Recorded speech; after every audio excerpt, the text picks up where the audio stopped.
Que cherchent la plupart des personnes? Avec beaucoup de sérieux, elles sont en quête d'une chose. Beaucoup de sœurs sont venues me faire part d'un problème. Combien elles aspirent après la patience. C'est pourquoi je me suis souvent fait la réflexion que leur patience devait être vraiment réduite à un simple fil. Voici leur manière de penser. Si seulement je pouvais être patiente, si Dieu voulait seulement m'accorder une dose de patience à avaler, alors je pourrais être mieux. Elles recherchent la patience comme si c'était une potion médicinale. Elles peuvent être patientes 2 ou 3 jours, mais cette patience a une durée limitée. Après avoir été patient quelque temps, cette patience se réduit, jusqu'à ce qu'un jour, elle disparaisse complètement. Si c'est seulement une chose, elle s'estompera certainement. Et bien qu'elle puisse être obtenue par le moyen de la prière, elle s'épuisera.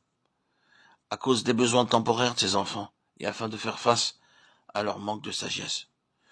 Dieu quelquefois entend leurs prières et leur accorde ce qu'ils demandent. Cependant, il ne les exaucera pas dans toutes les occasions, car une telle situation ne doit jamais se perpétuer. Puisque dans sa parole, il n'y a pas une chose, mais Christ. Christ étant tout en tous. Dieu ne permet pas que la patience, l'humilité ou même l'amour, comme s'il n'était qu'une chose, soit indéfiniment prolongée sur la terre. En réalité, Dieu nous fera voir que Christ est la patience, que Christ est l'humilité, ou que Christ est l'amour. C'est Christ, et non un détail particulier que Dieu nous accorde. Le jour où notre relation avec le Seigneur devient vraiment vivante, nous voyons tout naturellement comment tous nos problèmes sont résolus. Ce n'est vraiment pas une question de patience ou de quelque autre chose, car la réponse c'est Christ. Dès que notre relation avec Christ est pleinement rétablie, selon la pensée de Dieu, nos 1001 problèmes sont tous pleinement résolus. Car toute la question trouve sa réponse en Christ, et non pas dans une chose ou dans des choses.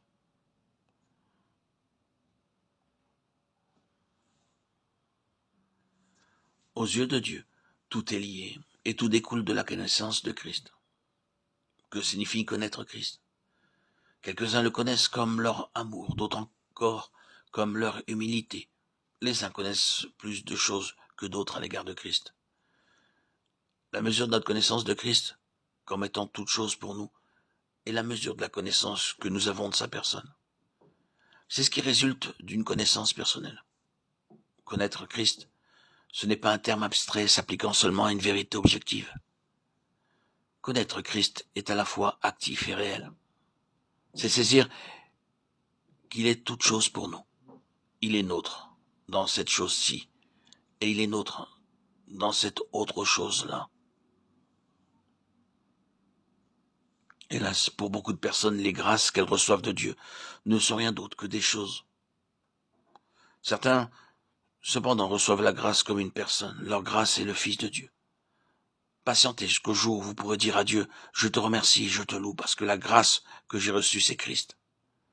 Ma grâce est une personne ayant une personnalité.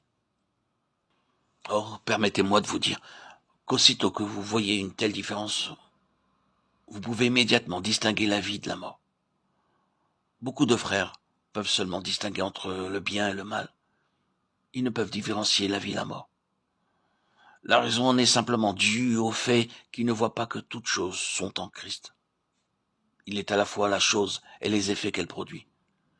Dans le domaine spirituel, il n'y a ni chose ni ses effets, mais seulement Christ.